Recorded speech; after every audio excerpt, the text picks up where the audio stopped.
In this episode of your Geek Fix, we're going to be talking with a literal giant who works in a magic kingdom where he finds lost treasures. Does that sound about right? Sure, why not? Today we're talking with producer, director, and collector Dan Lanigan about everything from famous hats to Proton Packs. But first, this is your Geek Fix. Now, can you see me okay? I know I had to use the low-res camera because I'm using all the high-res stuff to get other angles here. You look. I can see you. You're a little washed out, but yeah, that's my natural skin, unfortunately. So can we start? So we're gonna start fresh, right? Oh yeah, completely. Now, now. No, yeah, now. Everything. I'm interviewing you because you fit kind of a few different realms. One is that you're a collector, but you're also a creator, and you're creator of very geeky stuff that fits my interest, and so of course that's why I tried. You were hard to find though, surprisingly. I know. I did track you down. You really hide well, visually. It's all good. Well, tell us a little bit about, going back, where would you say that this interest first started? Where did this all begin? Well, my mom and dad drank too much one night. And, no, that's not what you mean. There's also the Big Bang in there somewhere. That's right, yeah. Well, it could be the same thing. But no, I've always been kind of a nerd. I loved comic books and Star Wars and Indiana Jones. I mean, you can tell I kind of like Indiana Jones. Star Trek, just all different types of weird stuff. Wizard of Oz. And as I got older, a lot of my friends kind of got into other things, and I didn't. I guess I got into other things, but I stayed with my interest. I didn't, I still kept my toys and, my Star Wars figures and stuff like that. And, I was obsessed about comic books. I collect comic books. And then as I got into my teenage years, I just kept the interest. And eventually, I realized that you don't have to be a kid to collect this stuff. It's interesting. There are adults that make this stuff. Why not dive into it and enjoy it? And I think it was the first time that I saw original props at Disney's Hollywood Park that I always loved behind the scenes, and I would record on VHS tapes the making of the Star Wars movies and the old Leonard Nimoy making of show and all that stuff. Yeah. And I was really interested in it. I wanted to make films. I would take the old video camera and we would take action figures and do things like that. But when I saw the props in person at the park, it blew me away. I was like, oh my gosh, this stuff is not only cool, but it's artwork. And that really got me excited. So then I started searching for the stuff, and I picked up a few pieces, and all the while I'm still collecting replicas, and which they didn't really call them replicas back then. They were just like cool things. And how old were you when you started actually collecting, when I started obtaining stuff? Original props, I was already an adult. I was probably 22, 21, 22, 23, right around there. Uh-huh. Yeah, and I would have collected earlier if I had the wherewithal and know where to find the stuff. I mean, I grew up in the Chicago area, so not that many movies are made here, at least that I had access to. I know collector friends of mine that have been collecting since their teenage years, and because they lived in L.A. or they lived in London, and they would just go out to these studios and meet people that worked on them and get stuff for free. It's like, oh my gosh, that would have been amazing, but. That wasn't my situation. Actually, so where mine kind of started, did you ever go to the old Universal Studios tour? Did you ever try that back when they actually toured I did not go to L.A. until I was in my 20s. So my first Universal Studios tour was in Florida. So it wasn't the original, right? But I've seen videos and stuff about it. Yeah, the old one, they actually take you into the prop department, And so when I was like 14 or 15, I used to call, I call long distance back then, right? I call Universal Studios and I ask for the prop department and they put me through. And of course I'd be like, you have anything that, and there, of course they were never going to give, but they were willing to talk to me. And so that was always kind of That's cool. awesome. But yeah. That's awesome. Yeah.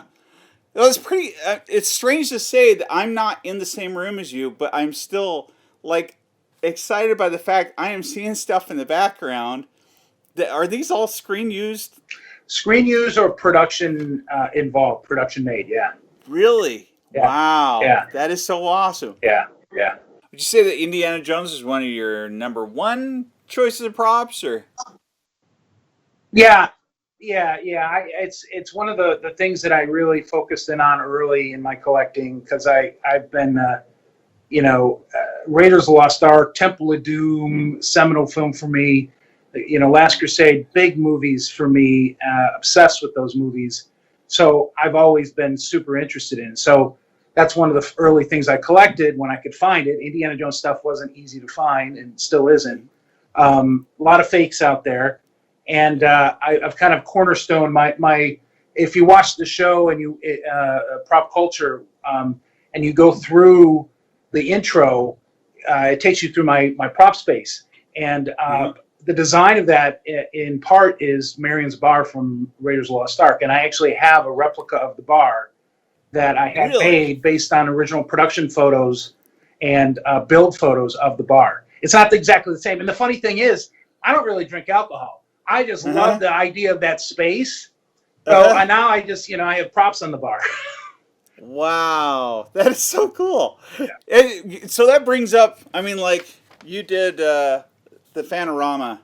Hypno Toad. Right? So this is my version, but mine holds coins. I bet yours doesn't do that. Well, I mean, you could put coins in him, but he might start to light up. Touche. I mean, one of the things I liked about that, outside the fact that I know in the back of my mind, you tell me if I'm wrong, but that had to be a good excuse for getting a lot of props, like a full-size bender that's remote control and things like that. Is that part of your incentive? Not doing any of that? No? whatsoever. Really? Yes. I have to say, no, really, I love, costumes. I love props. I love animatronics. So I'm immediately interested in that kind of stuff. And the fact that I made Fan-O-Rama and paid to make Fan-O-Rama means I get to keep all the stuff. So, right. Hey, directors should be able to keep some of their props. I just got to keep it all. Now, and none of that was either when I was watching it.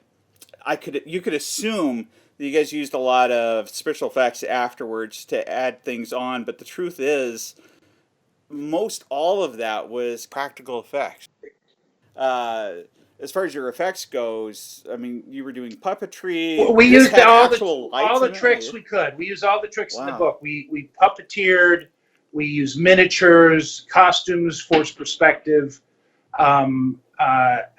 digital composition, digital space. I mean, we did whatever we could, the cheapest yet most effective way. And it's not always cheap, but and what it also gave us is a certain aesthetic that I was looking for, because I wanted to feel a little corny and a little campy, but still very real as much as you could. And that's why the humans have prosthetics on them as well. So Cody Frederick, who played Fry, he had a prosthetic nose and he had teeth in, and the professor was completely prosthetics.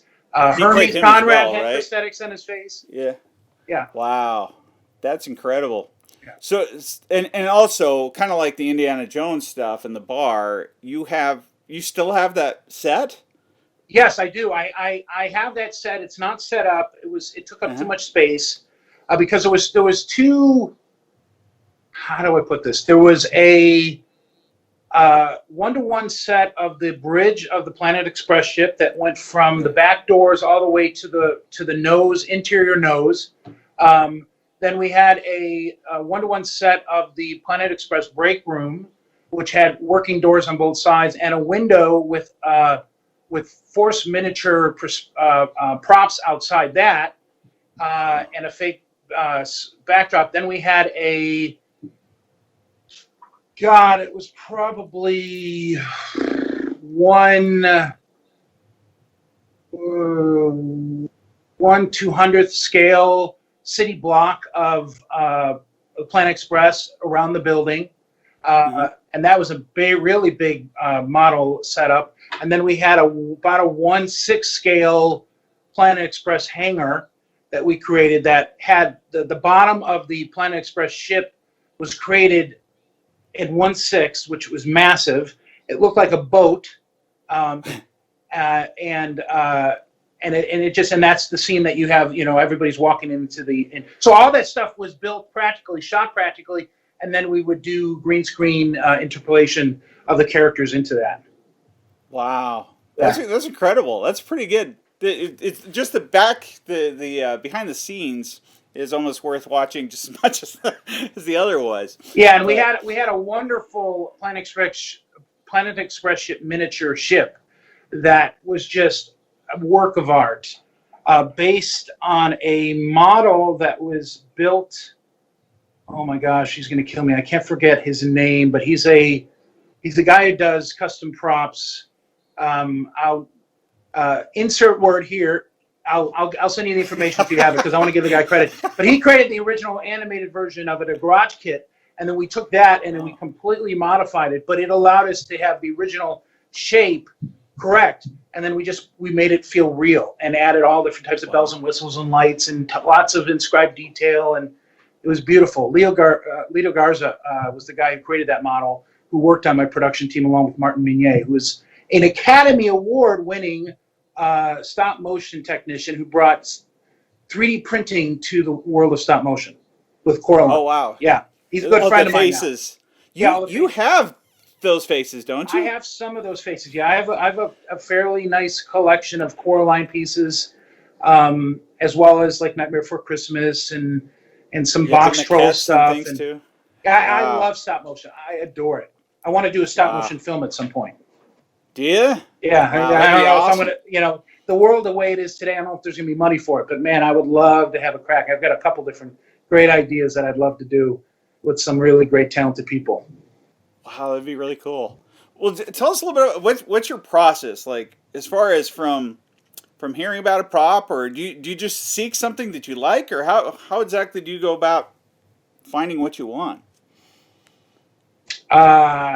Sometimes you seek out pieces that inspire you from films that inspire you.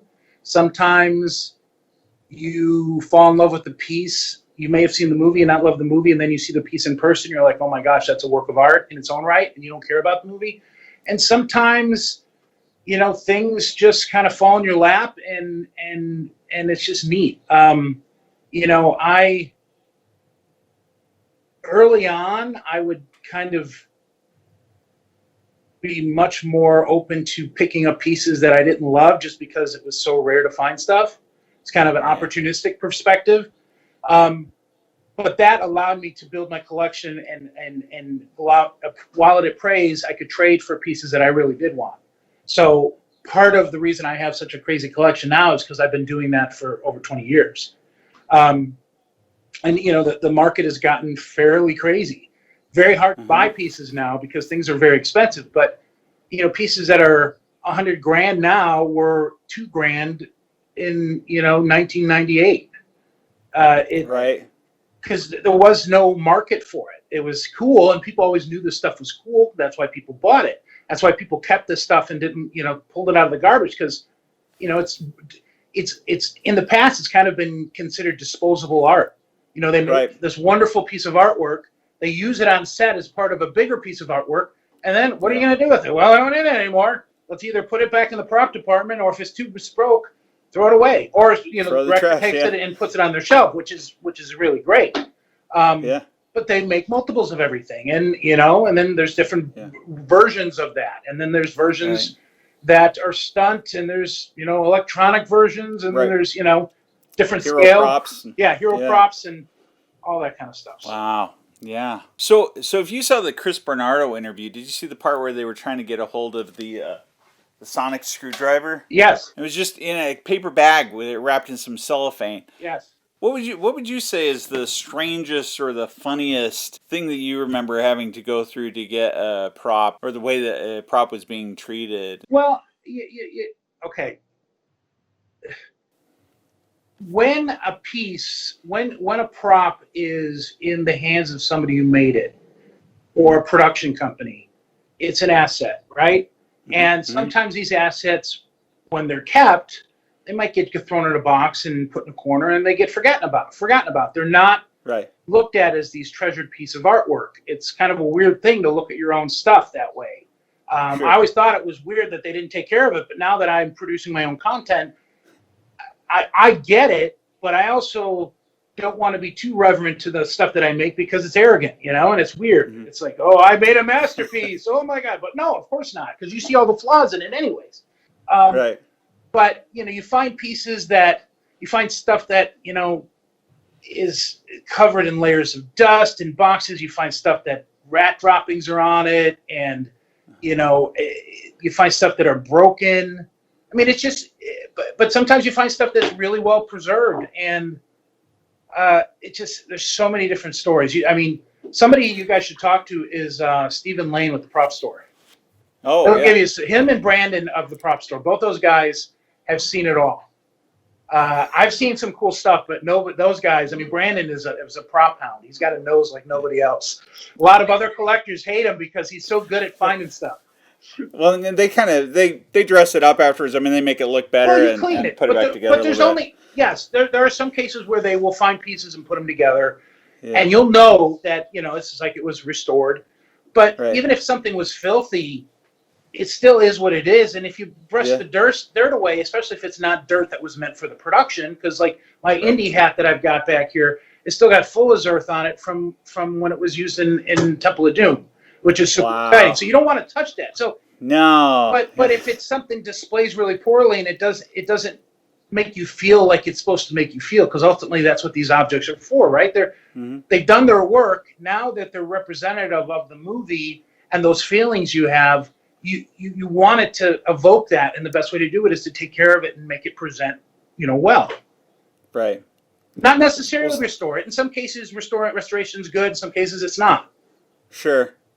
Well, one thing that I like also about everything I'm seeing in the background and things that you've done is there's two types of collectors I think out there. There are those that keep all their stuff pristine in a box, and then there's those of us that want to play with it a little bit. Well, experience. Keep it out, right? Yeah. And I like that. It's real. It's active that way. You enjoy it. Yes. And so now, and that indie hat that you mentioned, that's from Indiana Jones 3, isn't it? Indiana Jones 2, Temple of Doom. Oh, it is 2. Oh, yeah. Even better. Yeah. Most of the stuff in the background is 2 I'm seeing up there. Yeah, although there's a number of pieces from 2, 3, and actually I have a few Raiders things as well. Like I've got the idol there in the middle. That's fertility idol. That's an original idol. That's the one Brandon Ellinger tracked down in Hawaii. He had it in his collection, and then I convinced him to hand me the idol. I threw him the whip. And so how much does it weigh? It's hollow. It's hollow. Is it really? Yes, it's fiberglass. So that's why it went off. He had too much sand in the bag. That's right. Yeah, no, this one is fiberglass. This one has baby doll eyes in it, and most of the gold plating is gone. It's broken off over the years. So now it's more of a green resin color, but it is, its background is solid. It is it has the right materials. It's Don Bees used to run the archives. Says it looks exactly like the one that they had that they restored to a T. It even broke the way it is, and I have not touched it. I just leave it alone, and this is the way it is. It doesn't look exactly like it did in the film, but it is. Its physical condition is a representative of the history it has, especially since the ones in the Lucasfilm archive, the 2 of them that they had, have been completely restored, and in my opinion, not very well. But that was done way back in the day as well. So, do you have some speaking of your old toys, did you ever get an Indiana Jones toy? I did. I got some of the early action figures. The 3.5 inch. Yes, figures? but I don't have those anymore. They got thrown away when my mom threw them away when I was a kid. Yeah. What about the Ark? Did you ever have the Ark, the little toy Ark? I did. Yep. Did you? Yep. How about this? I have the Indiana Jones, the one with the whip action, Yeah. and the Ark, straight from the '70s when I had it, or when I get it was about the '70s, right? Right. Yeah. If you want it, I'll send it out to you. Wow. I mean, that's a really nice offer. I'm inclined to say no because I don't want you to go out of your way, but it sounds like an awesome piece. It's in a box behind me. It's the original one. Wow. And it has also the covering cool. for it, the stone covering. What I thought was funny about that is if you look in the center of it, Yeah. it's R2D2 that they etched in there. That's cool. I never noticed that Isn't when that cool? I had it. But I mean, it's been years since I saw that one. That one got thrown away years ago. Yeah. Oh yeah. Wow. Yeah, I buried mine in the sand and the dirt. He's been through a lot, but at the same time, he still works. No, if you had them since then, you got to keep them. But it just send me pictures of them. It's literally in a box. It's all good. Oh, thank you. There's a lot of stuff like that. My wife is not on the same page with me as far as props and things like that goes. So yeah, liquidation lets me get more. That is a common issue with collectors, and there's a reason for that. Yeah, it's a bit crazy that we collect this stuff, but luckily, when I met my now current wife, I already had my place was already full of replicas and some original props, so she knew what she was getting into, and I remind her of that all the time. Yeah. Do you have any kids? I do. I have two. I have a little girl that's 9. Annabelle, and I have a little boy, Liam, who's a year old. So, yeah. Okay, so now you got to tell me how you keep this stuff safe from your kids. I've got some that go from 4 to 20. So. Oh wow! I have my own. I have a dungeon in my home where I keep the stuff, and it's that's how I keep the kids from being involved. The stuff doesn't get. They get to come down and check it out, but I have to be with them. It's not like they have free reign to the stuff because some of it's just dangerous, like swords on the wall and things. I just I don't want them to get hurt. I'm more concerned about that than them damage the pieces. But they are protected. Oh, that's cool. That's cool. So no white gloves then. No. Well, no, but I don't. I mean, I don't play with my stuff. I display it, and if I need to pick it up to look at it for a reason, or if I have a special guest and I'm going to show them the piece, they go wash their hands and they take a look at it and they're careful with it. It's not something I don't go running around with my Proton Pack worried, but this stuff was designed for a purpose, and now it still exists. So I want to take care of it, but I'm also not going to put it behind glass. It's in a room that's, climate controlled and there's no sun and all that stuff, but I'm also not going to put it behind plexi. Do you have a Proton Pack? I do. Is it one of the ones from the actual film? It's one of the hero ones from the first film, and then reused in the second one. Can you identify which character it went with? Yes, Egon. Oh, really? Well, at least part of the time. I think some of them swapped out, but because I think Venkman used like at least 2 of them, but mine has definitely been used by Harold Ramis. Yeah. I have the one thing that I do collect a lot of is from back in the day when I was going to film school. I really I thought, well, I'll reach out to all these directors and see if they'll send me their autograph and things like that. And so I have his autograph over there. Well, there you go.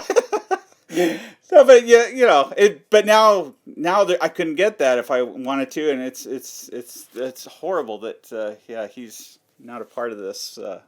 These upcoming movies and things like that, but at the same time, yeah. So tell me a little bit more about. What are you working on right now? What are some of the things that you're currently doing? Just developing a couple of scripted projects.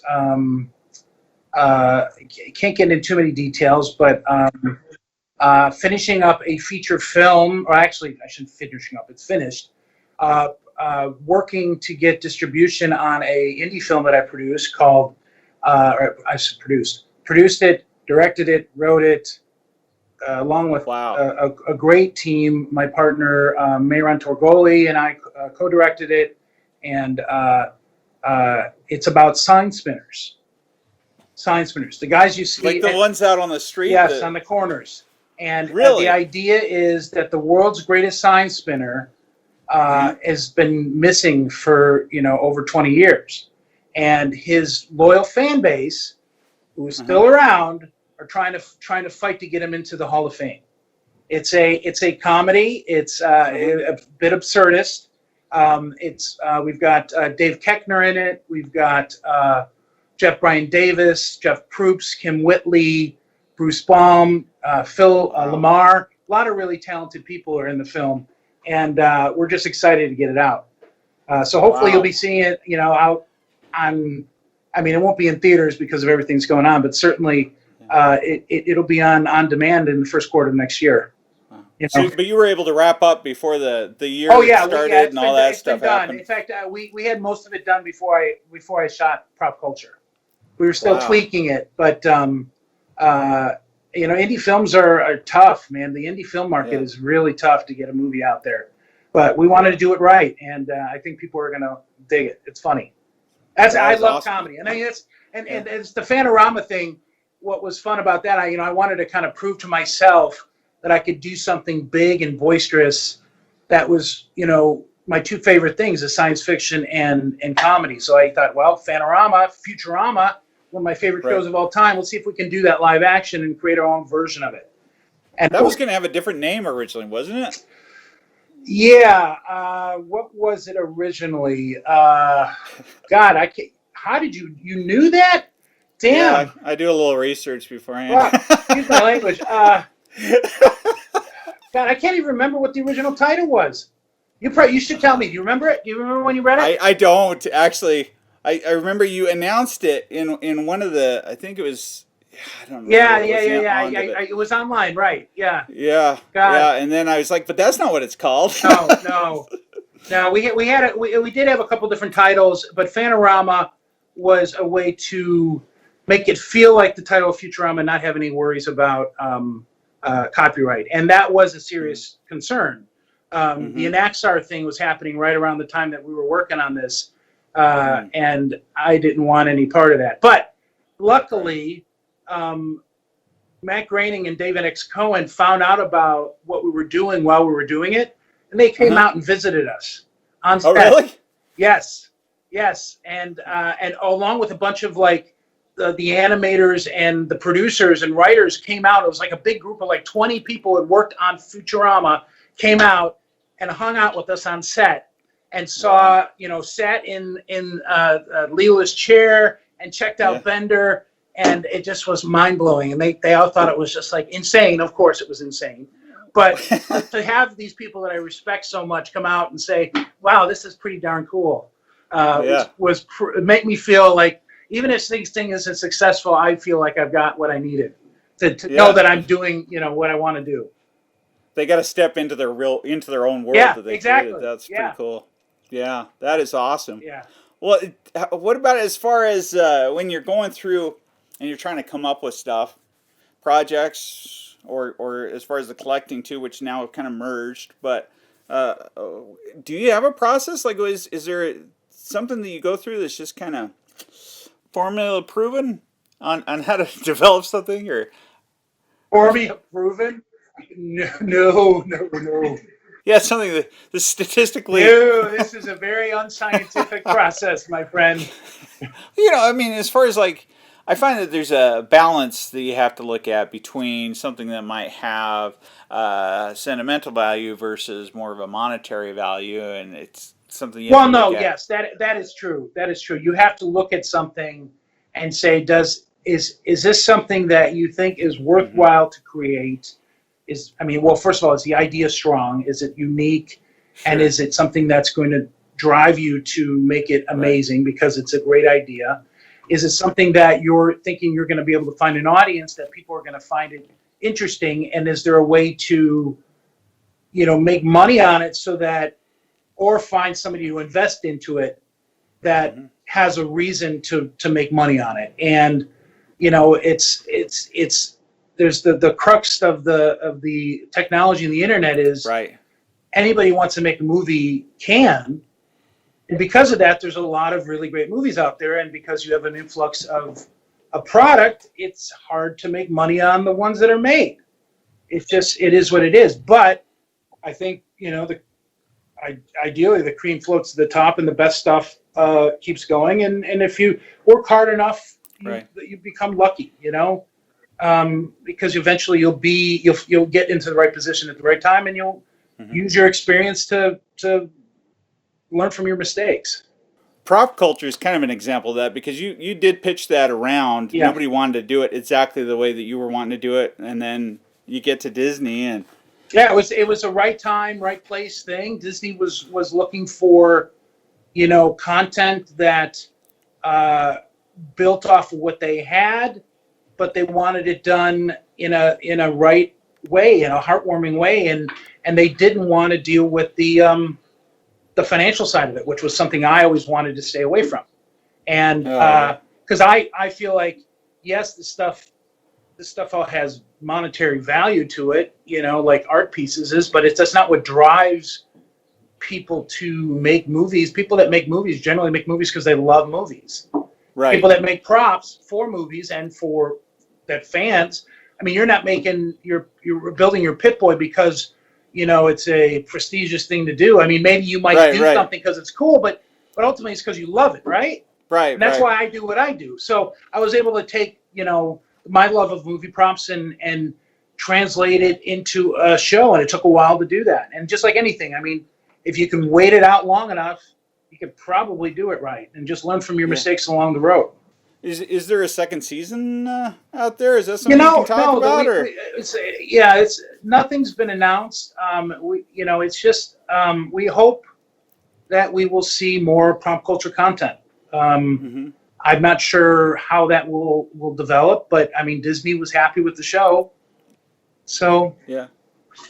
I mean, quite frankly, I think you could get away with just walking around your house and filming stuff each day, and people would probably tune into that.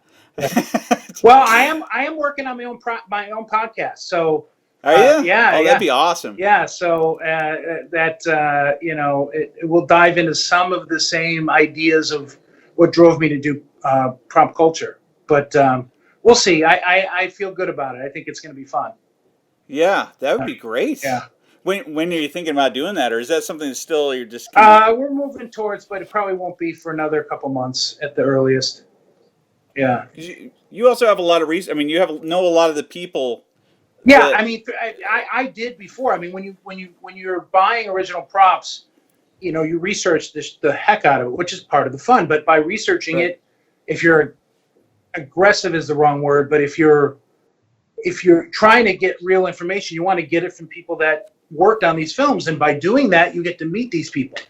And I've built up quite a contact list, I guess you'd call it, of people that worked on films, and these are the people that I want to celebrate anyway. So that's it helps. And I think everybody who worked on, or everybody I talked to on the show, seemed to be really happy with how it went, both on camera and then when the show came out. I got really nice response from them, so that made me feel good, because that was important to me. I wanted to make sure that we're celebrating these people, and it worked out well. It was a tough show to build for a lot of reasons, but it was worth it.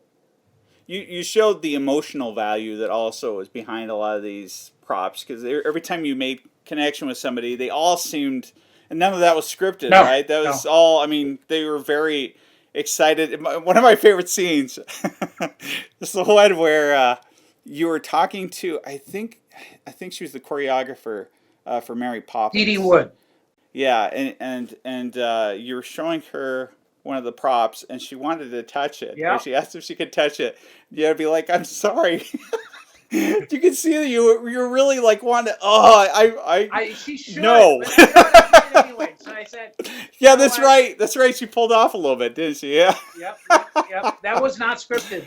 And great. I really did feel like there's a line that I said after this, like, well, I might be fired from the show. Right. Because the Disney Archive lends us pieces, and it's important to them that these things are taken care of. So that wasn't a major thing, and it was Dee Dee. Of course, it's not a problem, but just the idea that like something that could happen while it's in our protective handling made me feel really, really nervous. Yeah.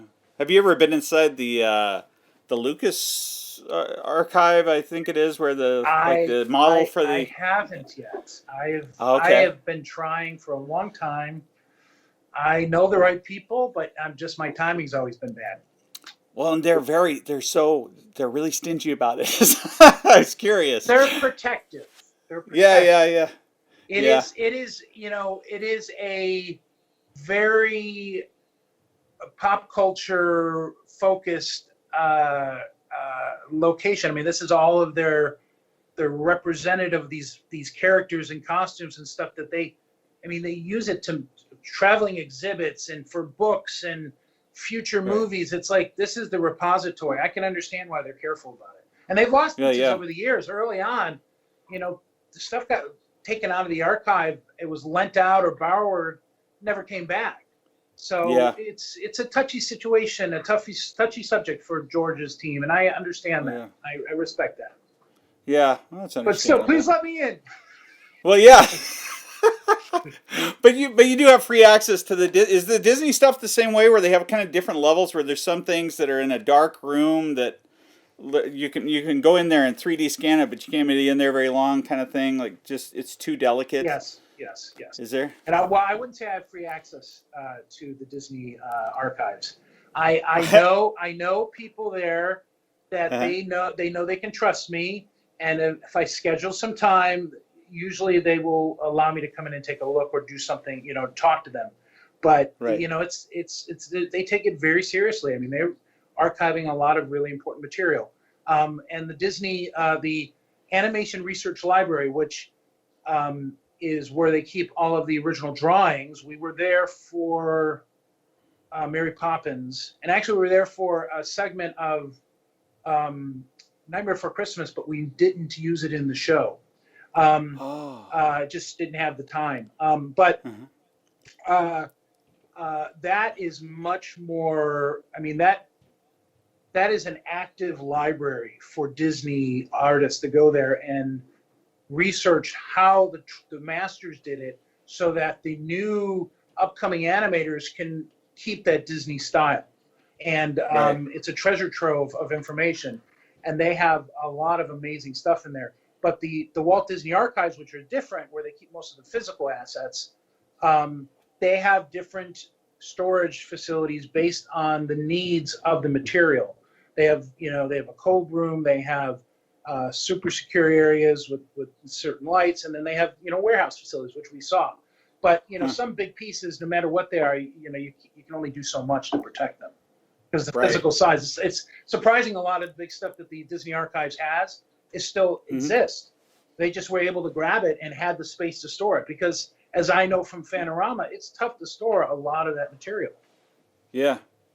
So, and again, space. So I guess that's the other limitation. You got your space versus the value that it is to you in that time, and how do you balance that in the end, right? Something's got to go to bring in something new sometimes. Well, and then collectors, it's much easier to collect small pieces than it is big pieces, even though some of the big pieces are awesome.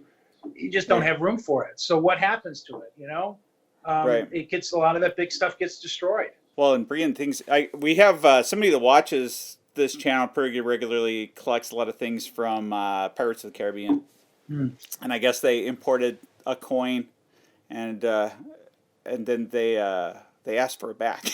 So really, they lost that. Yeah, I don't know how often that happens, but just from the importing aspect of it. Interesting. And so yeah, but at the same time, I mean, have you had any problems with being able to hold on to your stuff? Has anyone tried to come and claim it ever? Or? I haven't had that happen. Hopefully to date, knock on wood. Yeah. But I know other collectors that I have, and prop world can be ambiguous on who physically owns it, because you got a prop maker who buys a piece, or a prop maker who makes a piece. The prop department uses it on a film, and they say throw it away, and he keeps it, and then 10 years later he tries and sells it because was garbage, and now the current administration at a studio or at a effects company is saying that doesn't belong to you, that's mine. Right. Well, what's the truth in it? Because they're both kind of right, you know. Right. Right. And then you have people that, you know, sometimes things get rented to production, and they get it back legitimately, and then again down the road, production says, well, that's not real. We have everything that was made for that film. Well, it wasn't made for the film. It was rented, you know.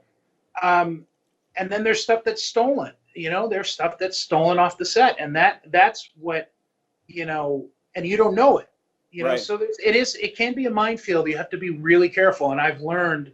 I've heard a lot of horror stories, so I'm very careful about the stuff that I pick up, and I don't want to be in that position. And you know, it sucks, but it's the reality of it. It's super popular stuff. It's because it's so strong in pop culture, you know, and the value really, like, if the value wasn't high, a lot of these companies wouldn't even care. Right. Right. But you know, it's the money. It is what it is. I know, because you have more than one child, you know that you love them equally, I'm sure. But at the same time, what's your favorite prop that you got? And who's your favorite child too? No. No, I won't even. I like to joke about everything, but I won't even joke about who I love more of my kids. I don't want my daughter or my son to ever think that I choose one over the other. But as far as props goes, you know, screw those guys. I can you know, I have a top three that I kind of think of. I mean, I think my Blade Runner blaster, the Hero Blade Runner blaster, really is important to me. I adore that movie, and it affects me when I watch it. And it's just such an amazing story. That the production was so messed up, but it's turned out to be such an amazing film. And obviously there's 5 different versions of it. Yeah. You know, it's really a rich film. I love that, and the costume that I have associated with that of Deckard's. It's not complete. I'm still looking for a trench coat if anybody has one. I know, you know, that's a hard piece to find, but my Indiana Jones display, you know, with the whip is another one. I just, you know, Indy's a big one for me. And then, you know, Jack Skellington, the puppet I have of Jack Skellington. Oh, those three things, because I love that film, and when I got that piece 15 years ago, I got to meet Henry Selick at the time. Oh, really? And that was a big deal for me. That was kind of like the first real influencer, like prop filmmaker that I got to meet. Is that an articulating one, or is that the maquette? So the maquette that we see in the show was not my maquette. That was the original maquette that was made for the idea. That doesn't belong to me. But I have, at the end of the episode, you see a display of a couple of different puppets in front of Town Hall. That is from my collection. Oh, wow. So I've got all those puppets, and then the Jack Skellington there is and that's a fully armatured Hero Jack Skellington. Wow, that is great. Yeah. The maquette is owned. It's the original one that Rick Heinrich sculpted. Tim Burton painted it, and it was pitched to ABC for a television version of Nightmare Before Christmas that was very similar to Rudolph the Red-Nosed Reindeer, and then that didn't happen, and then eventually Disney goes to them and they make the feature film, and it becomes this classic.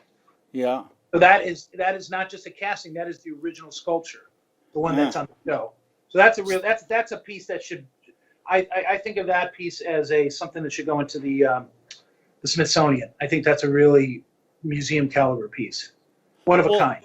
Your blaster too. I mean, that's probably the most. When I think of something that geeks out there are reproducing or trying to make exactly as they can from the film, that's one of the most desired props I can think of. Next to maybe the. I have the Millennium Falcon over there, but next to not the real one, but right. You know what I mean? Like, yeah, it's one of those two that seems like people want to do.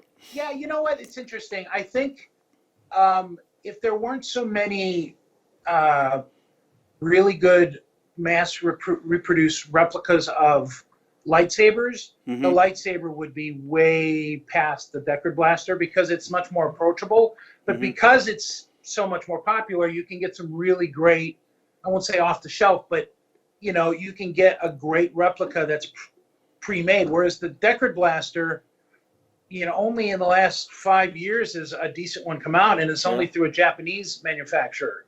So, well, and the handle's still not right on it. Right. But right? I mean, that's the thing about it is if you're into Blade Runner, it's such a unique and specific film. You want everything perfect, of course.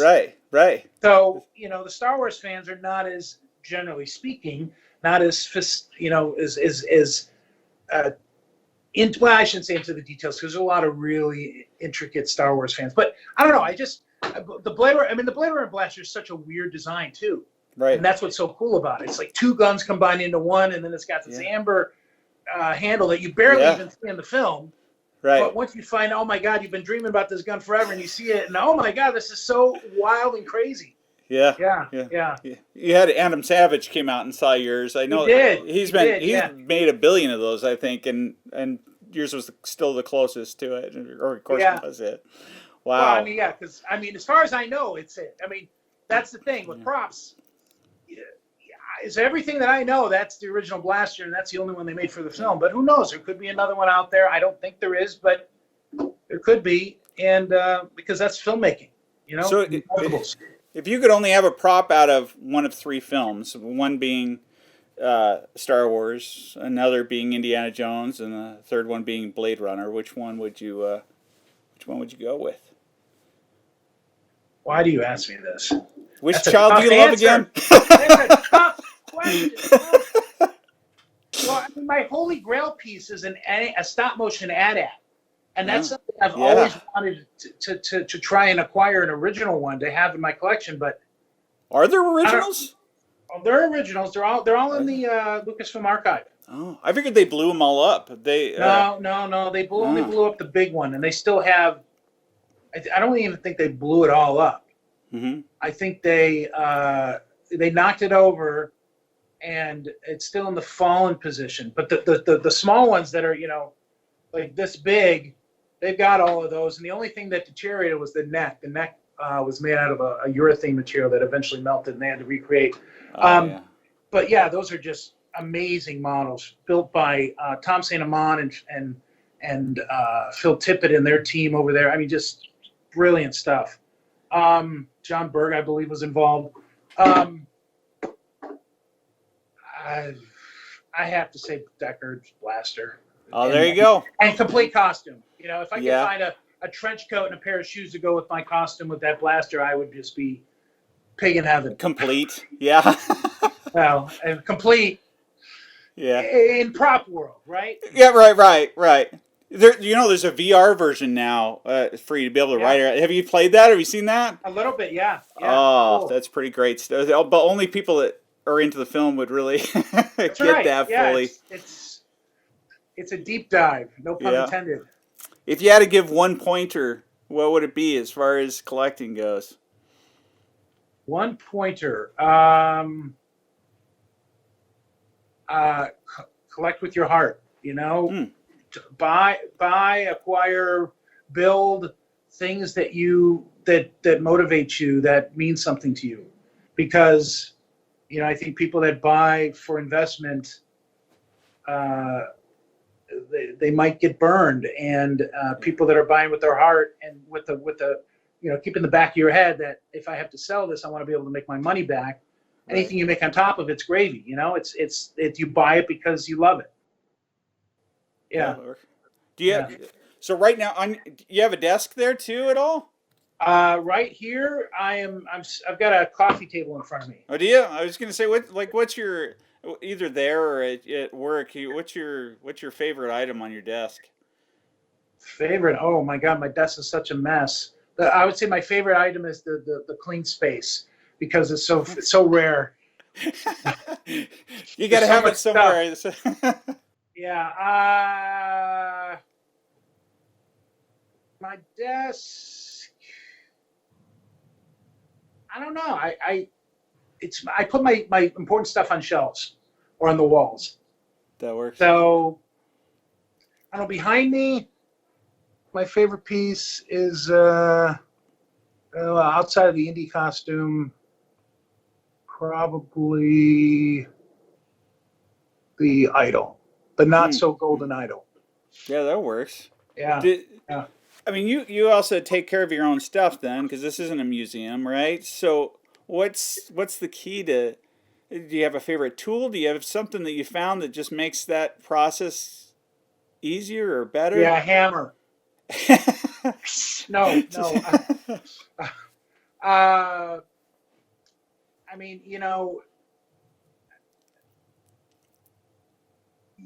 every piece that you display is different. Has different purpose. You want to hang it so that it looks. In the way I do things, I like to have things floating on the wall. Mhm. I'll give you a little peek here. All right. Oh, there's the Proton Pack. Oh, you have a trap too. Oh, look Yeah, at and one of the two PKE meters. and is that an original prop from Tron? Is that the Sure Tron is. disc? That It is. is one of the wearable frisbees. So it's made of foam and Goes has on the back. Velcro on the back. Yeah. Wow, that is awesome.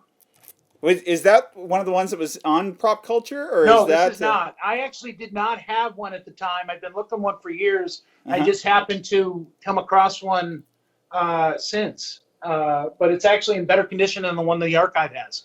Wow. And all these, so the trap and the PKE meter, those are both also. These are all used, or- original from the first film. These Are they really? trap, the pack, and the so the pack is Harold Ramis's. As you can see, the emitter, the glass on the emitter has broken, and I had it stuffed inside the gun, but it slowly comes out, and I just kind of pull it out, and I'm going to eventually get something to fix it. So I just leave it hanging there.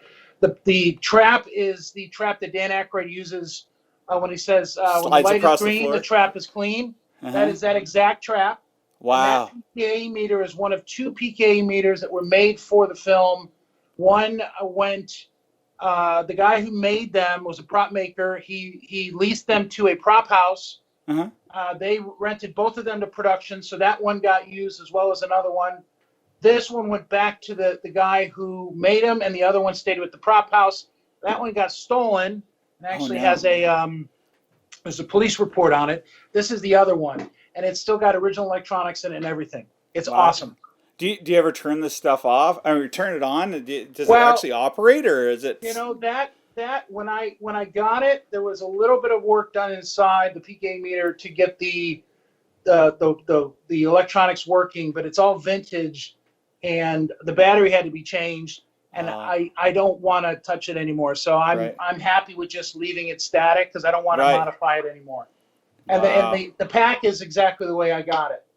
Wow, that is so cool. They kept it. They kept it that nice too. I'm surprised about that. Yeah, this pack was sold in an auction in the '90s, and it was in a Hollywood casino museum display till it went to auction at Profiles. Was where I got it. Wow, you mentioned Star Trek. Do you collect Star Trek stuff too? I used to. Did you? I got rid of some of it. I used to actually, one of the pieces I used to have that to this day is probably my biggest, I wouldn't say disappointment in selling it, but I miss it, is I had the original Defiant miniature from Deep Space Nine. Wow, really? A big one, yeah. And it was just, I got it in the original auction, the Star Trek auction, and it is truly the Millennium Falcon of Star Trek. It is so cool. And that show, I know I've watched Deep Space Nine probably 5 times through. Yeah. I think, Captain Sisko is just the coolest captain around. Picard's awesome and Kirk's awesome, but nobody's got it like Avery Brooks. I just barely rewatched the first episode of DS9, and I honestly, like, there's some things you remember it differently than it played out, but those early episodes were a little rougher. They were rough. The early episodes were rough, but you get into like halfway through season 2, and it starts really, and then the Dominion War is just spectacular. Yeah, well, and the characters, I mean, that was probably the one that had the best developed characters in a lot of ways. I agree. But yeah, I'm a Quark fan. Personally. Quark is awesome. Quark's awesome. Did you ever go to Las Vegas? The live? Did you? I did too before they closed it. Yeah. Oh, that was a great deal too. There were a lot of props that were there too. They had they had props made by Mike Moore's team, who is an HMS props guy who made props for the show. They made them specifically for the Star Trek experience, but they were made very similar to the ones that were on the show. And when I went there, actually, my first original prop was a Star Trek The Experience tricorder. Oh, really? So it was a non-original. It wasn't an original prop, but it was made by the guys who made the original props, and it lit up, and I still have it. And yeah, it was awesome. I mean, the Quarks bar was so cool. Yeah. I would go there whenever I could. It was a true experience, and that's an unfortunate thing that's gone too. There's opportunities. You got to take these opportunities when you get the chance. I haven't been out to this new Star Wars experience yet, and of course because of the pandemic and things. At the same time, I'm thinking that's probably similar. I've been there. It's pretty cool. Is it? Yeah, it's pretty cool. Yeah, that sounds great. Yeah. And I appreciate you for being able to make this work, because I really wanted to make sure I got a hold of you and that we were able to do this. It's kind of a big deal for me. So. No, thanks for being interested. And like I said, I dug your Pip-Boy video, and it's like, hey, I just literally a week before built my own version of that same piece. So you caught me at the right time. Well, yeah. Well, again, it's so cool. I wish we were there. It just looks so awesome. I hope. Thank you. And I love the way that you've displayed it. I mean, it looks like you're actually inside of the Vatum or something like that. With It was my take. Like if I were to build a museum, it would be strongly influenced by the Disney's Adventure Lodge. The idea they have your artifacts or your trophies, quote unquote, hanging on the walls. It's not like I went out and hunted these things, but I guess in a modern sense I did. But it's just this way. It's within reach, even though I don't reach out and touch the stuff. It's pretty awesome to sit in here and just kind of do work and veg out whenever. It's fun. It's like you're in the movie. It is. You're literally, it's your version of the experience. Ride the movie. The Indiana Jones experience in the background there. I see you have like full size characters and things too that are back there. Hellboy back there. Oh wow. Yeah. The good Hellboy. Hellboy 1. Yeah, wow. Is that the full outfit from the that's an complete original costume, screen used on the film, as well as one of the 2 Ivan puppets.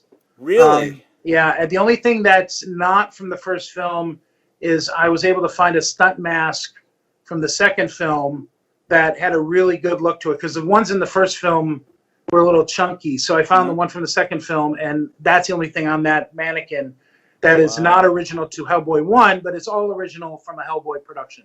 Do you have the gun from that as well? I do. I have one of his guns, and I've got the sword, and I've got his compass. I've got a bunch of cool pieces from it. Wow, that is so awesome. Are you a comic book fan too, or? Oh yes. So what would you say would be your main comic? Growing up, it was Thor. Walt Simonson's Thor specifically really did it for me. I just loved his art style and his storytelling capability. Nowadays, I just love different, I'm not really into superhero comics, although I love the Marvel films because it brings me back to my days of loving the Avengers. But it's really science fiction, fantasy, unique stories that you could see watching a movie. Like The Boys, I thought was a great comic. It makes a great show. Yeah, that kind pretty heavy. It's a that's a superhero one, but it's very different from your traditional. There are a few that are in that genre, but it's really well done. But what is the latest book? The Glass Sword is a film that I just, or not a comic series that I just read on Comixology, which is a great site Huh. that you can just borrow comics. You pay a monthly fee, and there's tons of comics you can borrow from all different companies, not just like Marvel or DC. A lot Right. of great stuff on that. I've been just devouring that stuff lately. Wow. Yeah. But you do like you. So I'm more of a MCU fan. Here, I'm going to show you something. Let me see if I can turn this. Oh, you Oh, can't tell. nice. Those are 1/4 scale. All the characters are. And we Wait, went so in and what redid those are the. figures? Yeah, those are What, who NECA, but does I the redid them. so who So does the quarter scale Doctor Strange? only NECA. So you Oh, can't. next. Okay, Hot Toys right. doesn't sell. That's the thing. Hot Right. Toys didn't do all of them, and then also, to buy one Hot Toy figure that's that scale would It's cost about expensive. as much as it did for me to buy all those. And then I redid the Tony Stark head, or put a Tony Stark head on it, and I made the helmet for the Tony Stark and Oh, that's 3D cool. printed that. Yeah. Yeah, I mean, I love the MCU stuff again, um, but I think I was a big. I loved Thor. I loved Avengers. Iron Man and Captain America were fun. Mm-hmm. X-Men I liked as a kid. The comics, but the comic book movies have gotten so kind of goofy. Yeah. But Yeah. when Iron Man came out, blew me away. Thor, even though Thor's my favorite comic book, there were some things I loved that they did in the movie. I didn't like the stuff in Arizona, Okay. but I thought the stuff in Asgard was actually the Shakespearean feel kind of brought to it. Right. And the casting, I mean, Chris Hemsworth and Tom Hiddleston are just so perfect for those characters. And Loki is such a great villain. And then extending that into the Avengers, and then as these movies get on and the Russo brothers delve into the Captain America, the Winter Soldier. I mean, some really great stuff. Yeah. I mean, still comic book movies, but really like taking it seriously. Yeah. Speaking of Disney Plus, What? the Loki and All I heard was the Loki series. yeah. Oh, on Disney. You're frozen again. Oh, am I? Shoot. You keep freezing. Like. Oh, am I? Can you make it out now? Is that better? It literally just did it when you did that. Oh. It's probably we're going too long into it or something. I don't know. But do you have anything that's from the stuff that's coming out or the? No, I have not. The Marvel's kind of their own camp within the Disney company. Oh. Yeah, there's a reason why we didn't do a pop culture on any of the Marvel films. Yeah. I think they needed to prove that we knew what we were doing before they let us touch the golden films, which I get. I understand that. So cool though. There's still things that are coming along though, where there's opportunities to collect and to interact and things like that. But, yeah, Prop Store is doing a Shield auction coming up, so that's going to be pretty cool. The Shield TV show. I saw they have the seats from some of the cars that they've got on auction right now. Yeah, boy, I would love to. You saw some of the items I was just joking around about, but at the same time, because one of those items was a reserve item, so that means that they could still choose not to sell it, right? Which one was that? I think that was the Doc Brown. Doc Brown. One. So what'd you think of the Doc Brown piece? Honestly, I think it's a great, because I was very much into with the car. I remember seeing those puppets. So those are Back to the Future 2. They also are selling the Biff, because he got into the car too. So they also had to film that. I didn't see the Michael J. Fox figure, but at the same time, they didn't have the Michael J. Fox. I think to people that would appreciate it like me, I think that that would be a good piece. But I wonder what they're actually going to sell it for, if they'll actually sell it, because it looks like they're not wanting to put a price out there. So I don't know. What do you think about it? It's interesting. Full disclosure, there's actually out of the 3 pieces you showed me, that piece is mine. Is it really?